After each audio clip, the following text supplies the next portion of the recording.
Oke, berkaitan dengan morfogenesis. Ini berkaitan adalah perkembangan. Mungkin sudah pertumbuhan ya. Kemarin sudah belajar soal pertumbuhan dan perkembangan sama Pak Yono, tetapi apa bedanya di morfogenesis ini? Kok dipelajari lagi gitu ya.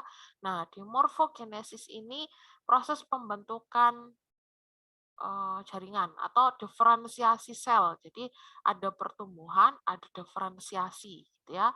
Menjadi jaringan kemudian menjadi organ dan akan menjadi organisme yang memiliki ciri khusus yang dapat dikenali. Jadi kenapa kita kenal itu bayam, kenapa kita kenal itu kangkung, kenapa kita kenal itu sawi, karena masing-masingnya punya karakter-karakter sendiri yang khusus gitu ya, yang bisa dikenali. Nah, apa saja yang memengaruhi morfogenesis ini? Ada dua hal, yaitu automorf dan heteromorf. Automorf ya, jadi automorfo itu uh, proses pembentukan yang dipengaruhi oleh gen. Jadi pembentukan apa namanya? Morfologi atau morfogenesis yang dipengaruhi oleh gen.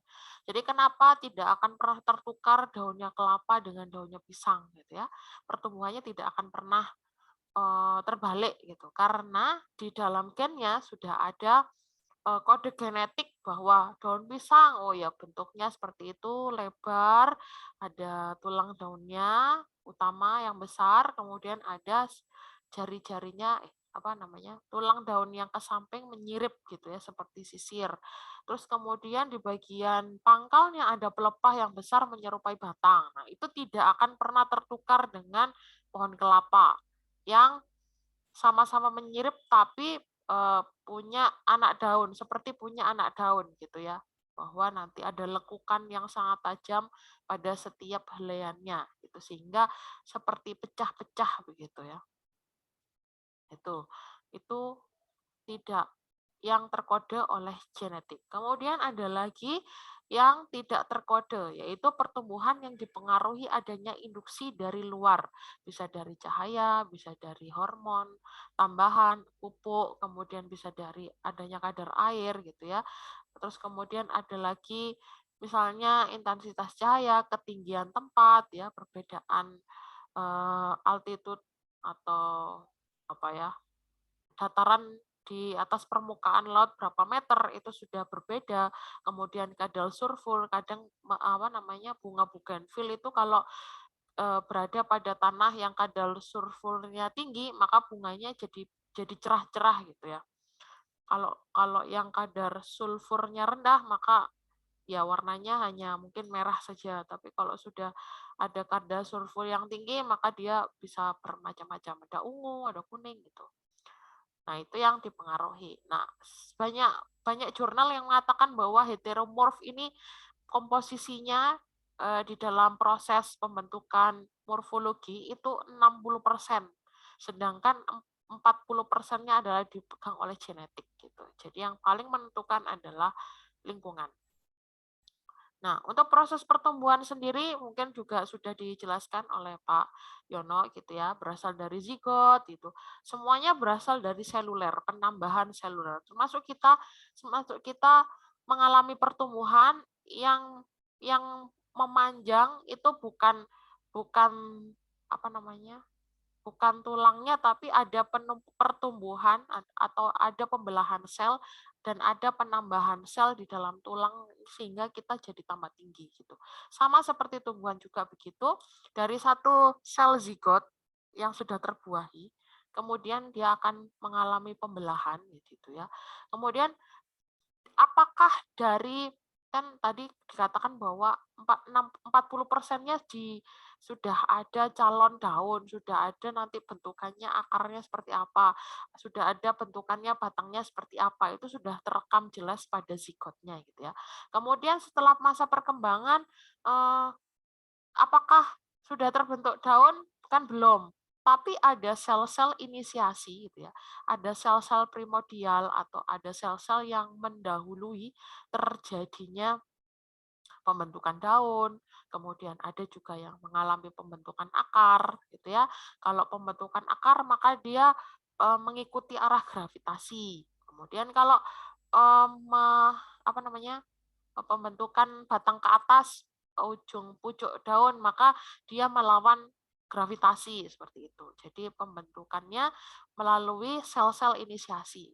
Ada sel yang memang nantinya akan berkembang jadi daun, ada sel yang nantinya berkembang jadi akar, ada sel nantinya berkembang jadi batang, termasuk nanti buah, bunga, biji gitu ya.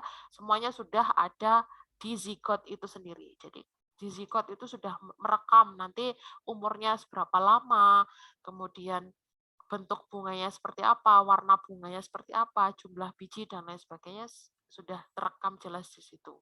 Tinggal didukung oleh adanya lingkungannya gitu. Kalau misalnya musimnya musim apa namanya, ada hujan, ada air penuh, maka pertumbuhannya akan jadi bagus gitu ya. Vegetatifnya bertumbuh dengan baik. Kemarin sudah saya jelaskan adanya nitrogen gitu ya. Nitrogen itu penting untuk proses apa namanya, pembentukan klorofil misalnya kayak gitu.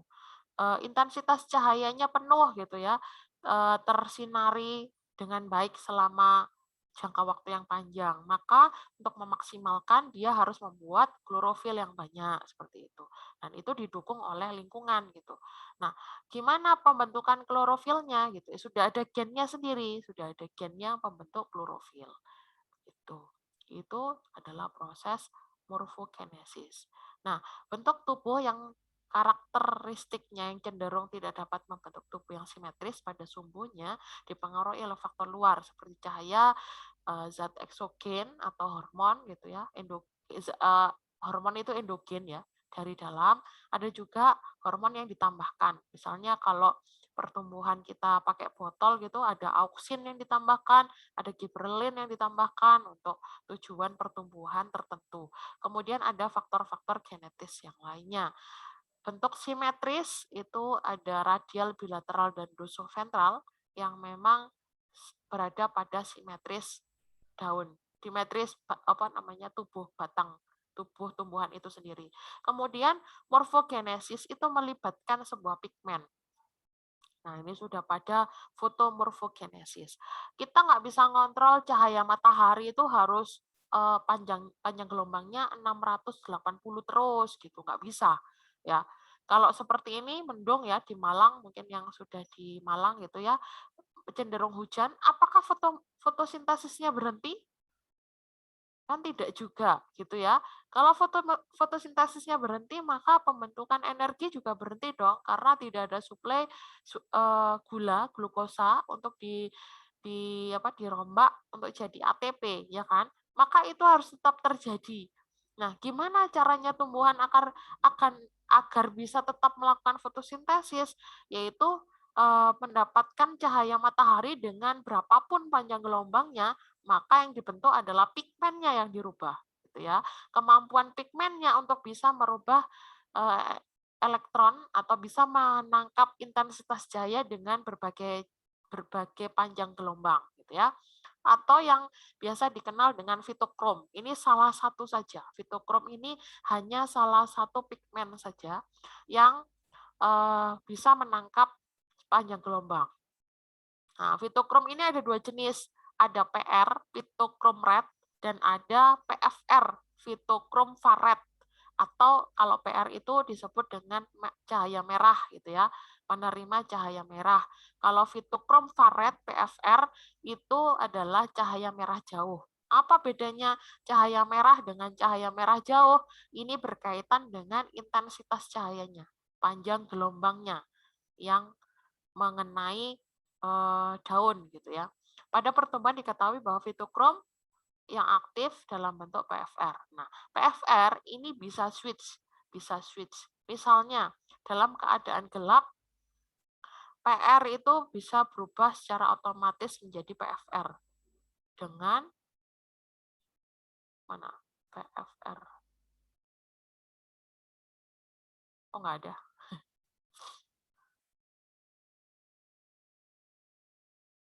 Jadi bisa switch, dia bisa menjadi PFR, PR menjadi PFR, kemudian kalau cahayanya redup maka dia bisa switch lagi menjadi PR gitu.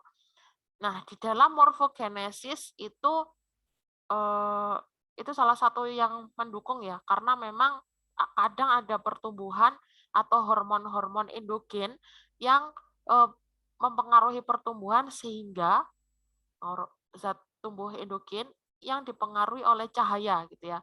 Kalau misalnya ada tanaman yang ditanam pada keadaan yang gelap gitu tanpa ada cahaya, maka dia akan terjadi etiolasi dan itu karakternya akan jauh berbeda dengan tanaman yang terkena cahaya. Itu terkena cahaya. Maka di sini auksin lah hormon-hormon auksin yang bekerja. Begitu. Nah, proses kerja auksin nanti mungkin akan dijelaskan di hormon, tidak di sini. Saya hanya jelaskan tentang morfogenesisnya. Nah, di dalam tubuh tumbuhan itu ada zonanya, di mana tadi ada sel-sel inisiasi yang akan menjadi batang, yang akan menjadi daun gitu ya. Di sini ada zona diferensiasi. Yang paling ujung itu adalah zona pembelahan. Jadi didahului dengan proses pembelahan sel yang terus-menerus. Jadi ini ada jaringan meristem ya di bagian ujung ini yang biasa dikenal dengan jaringan yang selalu membelah gitu, yang selalu mengalami pertumbuhan gitu. Nah, setelah sel itu terbentuk, maka selnya harus mengalami pemanjangan. Maka di bawahnya ada zona pemanjangan. Nah, setelah memanjang, baru dia mengalami diferensiasi. Nah, disinilah kerja gen itu terjadi. Kerja secara automorf itu terjadi. Nah, bentuk daunnya seperti apa, kemudian batang teksturnya itu seperti apa, itu terjadi pada proses di sini, di area zona diferensiasi jaringan di sini. Dari sel mengalami perkembangan, pembelahan, membentuk jaringan, jaringan akhirnya mengalami diferensiasi menjadi organ. Nah, kalau sudah ada inisiasi dari satu sel bahwa ini nanti akan terjadi daun, maka di situ dilengkapi. Daun itu bentuknya seperti apa sih? Kan lamina gitu ya, ada lebar berwarna hijau, kemudian ada jaringan pengangkutnya gitu ya. Kemudian di bagian ada epidermis, ada jaringan palisadenya, ada jaringan bunga karang, ditambah lagi dengan stomata, atau mungkin tumbuhannya ditambah juga dengan trikoma. Nah, itu jaringan permanennya di bawah sini melengkapi itu. Jadi ada jaringan pengangkut yang apa namanya mulai mengalami pemanjangan seperti itu. Nanti akan berada pada ini nanti akan mengalami pembelokan gitu ya ke arah yang ini yang hijau jaringan pengangkut silim dan floem ini mengalami pembelokan ke arah daun gitu sehingga hasil-hasil fotosintesis bisa disebarkan ke seluruh tubuh atau air yang dibutuhkan untuk fotosintesis itu juga bisa menuju ke daun gitu. Itu adalah proses diferensiasi dari sel jaringan, kemudian ada proses diferensiasi yaitu perubahan dari muda ke dewasa gitu ya, dari tumbuhan muda ke tumbuhan dewasa. Ada diferensiasi eksternal, ada diferensiasi internal. Nah, proses diferensiasi itu sendiri yaitu pembentukan bagian vegetatif yang diteruskan menjadi bagian generatif. Nah, ini terjadi secara jaringan gitu ya. Eksternal itu jaringan. Jadi diferensiasinya nanti misalnya dari daun nanti akan terbentuk anak-anak daun. Nah, itu secara eksternal. Tetapi ada juga yang diferensiasi secara internal, yaitu di dalam tubuhnya pada dasarnya proses pembentukan anak daun misalnya begitu itu kan berasal dari pembelahan sel. Jadi ada sel-sel yang membelah, kemudian ada sel-sel yang mengalami pematahan apa namanya pembatasan pembelahan sehingga terbentuk anak-anak daun gitu ya. Ada proses meiosis mitosis. Kalau pada organ vegetatif itu disebut dengan mitosis, prosesnya sama, terjadi pembelahan sel. Kemudian yang terjadi pada sel-sel generatif, sel-sel sperma, sel telur itu terjadi pembelahan secara meiosis gitu. Itu diferensiasinya terjadi secara dua hal yaitu eksternal dan internal gitu. Kemudian diferensiasi secara ontogoni merupakan proses yang dipengaruhi oleh faktor genetis dari vegetatif menuju generatif. Kemudian ada hubungan diferensiasi dengan fisiologi. Nah, secara apa namanya tidak langsung atau secara langsung memang keduanya saling mempengaruhi ya. Kalau proses diferensiasi pastinya membutuhkan energi, membutuhkan ATP, kemudian harus ada induksi dari lingkungan dulu, baru terjadi diferensiasi, mungkin perubahan warna daun itu yang dipengaruhi oleh warna apa namanya intensitas cahaya seperti itu. Jadi ada induksi-induksi dari luar atau mungkin induksi dari gennya sendiri untuk terjadi diferensiasi gitu. Jadi ada proses fisiologinya juga. Nah, kemudian ini teori perkembangan meristem. Nah, ini juga untuk perkembangan meristem sendiri, untuk penambahan sel itu sebenarnya ada teori tunika corpus. Kalau tunika terdapat tunika corpus ini ada dua area. Jadi daerah meristem itu ada dua area yang melebar ke samping, ada juga yang melebar ke segala arah gitu ya. Untuk dorong ke atas, jadi untuk pertumbuhan ke atas dia harus menambahkan sel ke atas gitu. Untuk pembesaran maka dia harus menambah sel ke samping. Nah, kemudian ada teori juga dermatogen. Nah, teori dermatogen ini terbagi menjadi 3 area, dermatogen, peribelum, dan plerom. Nah, ketiganya ini sama sebenarnya, tapi yang bagian ini menjadi 3, yang ini ke arah luar gitu ya, ini ke arah atas gitu, yang plerom ini ke arah bawah. Jadi apa namanya pembelahan selnya seiring dengan apa namanya mengarah pada gravitasi sehingga tumbuhan itu bisa naik gitu ya. Itu ada dua teori ini. Itu berkaitan dengan morfogenesis. Nah, sekarang kita ke fotomorfogenesis. Pertumbuhan dan perkembangan yang dipengaruhi oleh cahaya.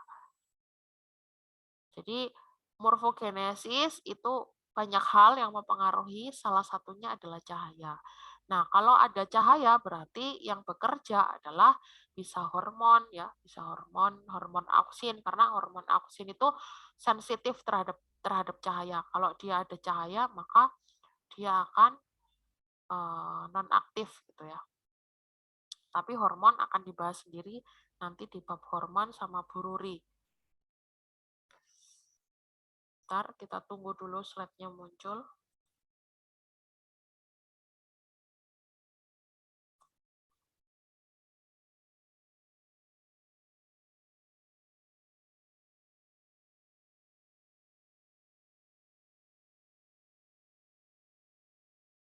Kok lama ya?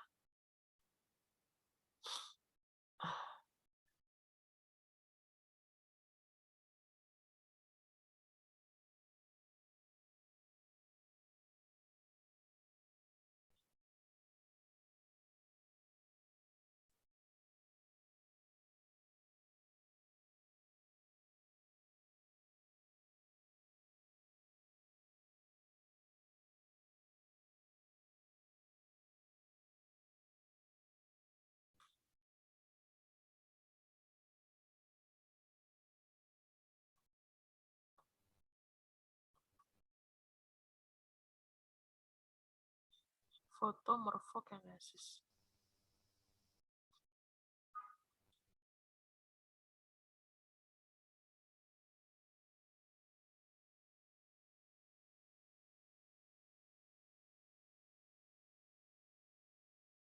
Kenapa nggak bisa?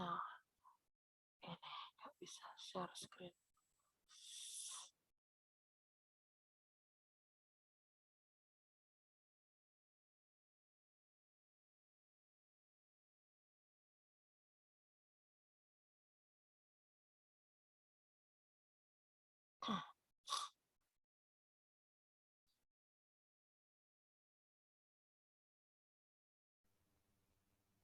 Udah kelihatan PPT-nya?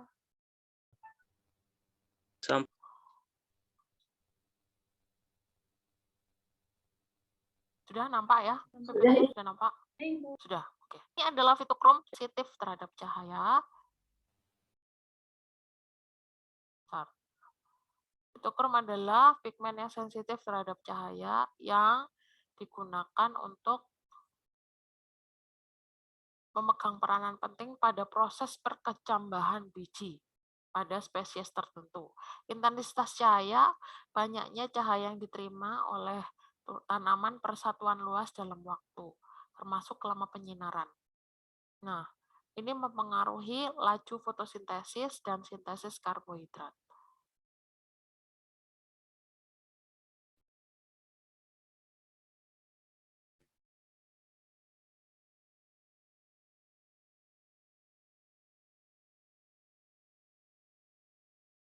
Nah, pertumbuhan tanaman itu menyangkut beberapa fotoreseptor. Jadi beberapa ada penerima cahaya. Arti yang sudah saya katakan lagi tadi bahwa fitokrom itu menyerap cahaya merah dan merah biru. Ada fotoreseptor UVA, ada UVB gitu ya. Ada lagi apalagi banyak lagi gitu. Ini berperan penting pada proses irama pertumbuhan atau pada perbungaan gitu. Jadi untuk yang turun adalah cahaya merah ya, 660 itu maka pigmennya dia akan jadi PR gitu. Jadi phytochrome red. Tapi kalau cahaya pada lingkungannya itu di atasnya 730 ya, itu maka dia akan switch menjadi langsung gitu. Jadi phytochrome ini sifatnya reversible, bisa berubah-ubah gitu. Bisa jadi PR, bisa jadi PFR. Kalau cahayanya 730 maka dia jadi PFR. Gitu. Itu adalah fitokrom. Nah, fotomorfogenesis ini adalah efek morfogenesis yang dipengaruhi oleh cahaya. Ini salah satu contohnya, ini tanaman yang ditanam pada kondisi gelap. Ini ya, ini mengalami etiolasi atau mengalami kekurangan cahaya, ini etiolasi. Nah, perhatikan daunnya. Yang ini yang tidak mengalami, yang tidak diberikan cahaya penuh, dia akan pertumbuhannya akan pucat gitu ya. Kemudian batangnya panjang, kotiledonnya tidak terbuka dengan baik gitu ya. Kemudian ada apical hook-nya. Kalau yang ini daunnya lebar, warnanya hijau terang, itu hijau sekali, hijau tua karena klorofilnya penuh, kemudian kotiledonnya terbuka dengan lebar, batangnya juga kokoh. Yang ini batangnya lemah gitu ya, mudah untuk dipatahkan. Ini perbedaannya karena adanya cahaya dan tidak ada cahaya. Maka dari sini diketahui bahwa cahaya itu memegang peran penting dalam proses pertumbuhan gitu, sehingga fotomorfogenesis ini kenapa kita perlu pelajari, karena ternyata faktor cahaya itu memegang peranan penting pada pertumbuhan dan diferensiasi sebuah atau pada tanaman gitu. Nah, perbedaannya yang mengalami etiolasi atau yang disebut dengan skotomorfogenesis itu.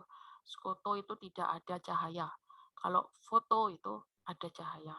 Perkembangan awal tanaman akibat tidak mendapatkan cahaya penuh secara terus-menerus, sehingga tanamannya memiliki hipokotil memanjang, kotiledon tertutup, kandungan klorofilnya rendah, tidak tingkat ekspresi fotosintesisnya juga rendah, ditandai dengan warna daunnya yang muda, yang pucat gitu ya. Karena ini ada sistem enzim NADPH protoklorifilide oksidoreduktase atau POR. Enzim ini sangat tergantung pada cahaya yang mereduksi terjadinya pembentukan klorofil gitu. Kalau yang fotomorfogenesis ini cahayanya penuh, hipokotilnya memendek, tidak mempunyai apical hook, kedua kotiledonnya terbuka dan berkembang dengan baik, kandungan klorofilnya tinggi dan tingkat ekspresi gen fotosintesisnya bagus gitu ya. Jadi itu perbedaan adanya cahaya dan tidak ada cahaya. Nah, ini 4 macam penerima cahaya yang dikenal dalam mempengaruhi fotomorfogenesis. Ada fitokrom. Fitokrom tadi panjang gelombang yang diterima adalah 630 sekitar segitu ya. 660 sekitar segitu sampai 730. Atau fitokrom red ya, PR, ada PFR itu 730 sampai 800 sekian gitu ya. Kemudian ada kriptokrom, ini cahaya biru. Kemudian ada UVB, ini ketika cahaya ultravioletnya itu tidak nampak gitu ya. Jadi cahaya visible itu kalau diurai itu jadinya adalah cahaya pelangi itu, Magicu hibiniu, itu adalah cahaya nampak. Kemudian ada protochlorifillidae. Ini yang cahaya lain juga yang mungkin di atas 800. Bentar, saya ada slide lagi yang memperlihatkan spektrum cahaya. Kalau diurai itu seperti apa?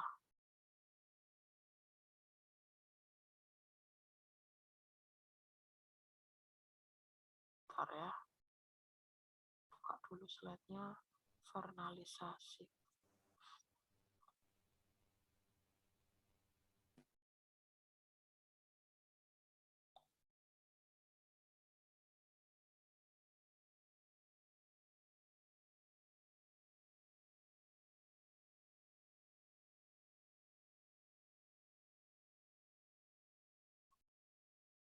Sudah kelihatan PPT-nya? Sudah. Nah, ini adalah spektrum cahaya. Nah ya, spektrum cahaya. Ada cahaya ultraviolet, ada cahaya infrared di sini. Itu yang nampak gitu. Jadi kita bisa melihatnya. Yang ultraviolet tidak bisa dilihat, yang infrared juga tidak bisa dilihat. Nah, kalau diurai nih cahaya matahari yang jingga, kuning, hijau, biru, ungu gitu ya. Nah, fitokrom itu hanya bisa menerima yang ini saja. Yang gitu ya.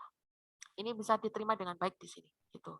Kemudian misalnya UVB gitu ya ada di ultraviolet daerah sini. Berarti dia akan menerima cahaya yang ada di sini gitu. Terus kemudian ada apa tadi kriptokrom cahaya biru, maka mungkin sekitar 400 sampai 500 gini di sini. Kemudian ada juga yang hijau kekuningan juga ada nanti pigmennya sendiri gitu. Jadi kita itu nggak bisa ngatur cahaya matahari itu harus sampai di permukaan daun itu panjang gelombangnya berapa, nggak bisa gitu ya. Kalau seperti sekarang ketutupan awan gitu ya, kita hanya dapat cahaya nampaknya saja, mungkin ini termasuk cahaya yang mendekati ultraviolet gitu ya, cahaya UVB gitu ya. Nah, maka pigmennya itu yang bekerja ya, yang bisa menerima sini, yang bisa menerima elektron berada di area ultraviolet gitu. Gitu. Jadi kita nggak bisa menerima. Yang bisa dilakukan adalah mengubah cara penerimaan dari tumbuhan terhadap cahaya yang ada yang disediakan oleh alam gitu, yang disediakan oleh sinar matahari gitu. Itu adalah spektrum cahaya gitu ya. Karena kan yang dipakai cahaya untuk proses fotosintesis itu hanyalah elektronnya saja untuk memecah air menjadi 2H+, kan air itu H2O menjadi 2H+ dan O2- gitu. Sehingga ion H+-nya itu bisa menggantikan eksitasi atau kehilangan elektron pada proses fotoperiodisme gitu. Kok fotoperiodisme sih? Apa? Fotosintesis 1 dan fotosistem 1 dan fotosistem 2. Gitu. Sampai sini ada yang ditanyakan? Keburu hujan? Gak ada hubungannya ya hujan. Oh, juga di rumah masing-masing. Ada yang ditanyakan?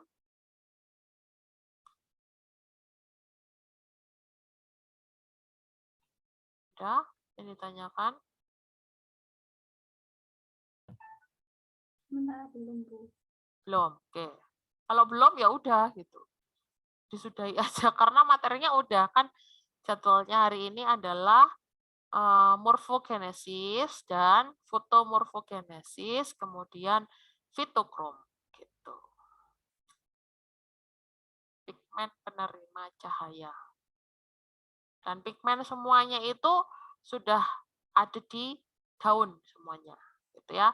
Jadi kalau kita kenalnya warna daun itu hijau aja gitu ya, kita nganggapnya di situ hanya ada klorofil aja, bahwa enggak hanya itu gitu, banyak pigmen lain yang bekerja di situ untuk menerima berbagai jenis spektrum cahaya visible sehingga proses fotosintesis itu tetap bisa terjadi. Bu, mau bertanya nggih? Mm-mm.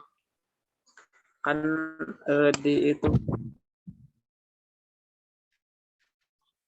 Gimana Ali?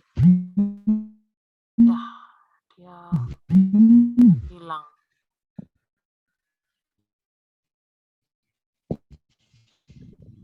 morfos Diulang kali, diulang. Kan itu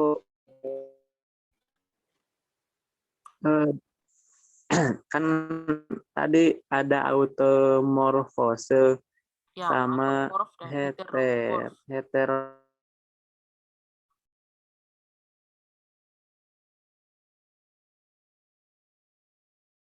Halo, Ali? Ya, dia nggak ada.